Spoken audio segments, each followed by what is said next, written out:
ciyaarihii ugu horreeyay ee Friendska la ciyaaray ciyaartii ugu horreysa waxaa ciyaartay kooxda United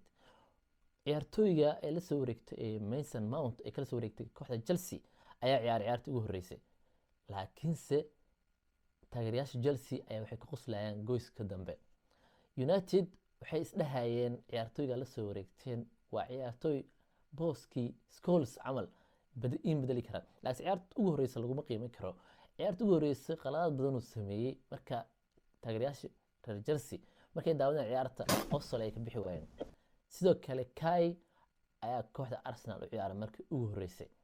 kaasoo asagana ka imaaday Chelsea ciyaaro Friends oo xiiso badan ayaa waxay ka dhici doonaan Mareykanka Barcelona Manchester City Arsenal kooxo badan ayaa waxay isku arki doonaan meeshaas marka wali ma bilaaban ciyaarihii oo xamaasada badnaay laakiin si diyaar garow iyo saaxiibtinimo lagu jiraa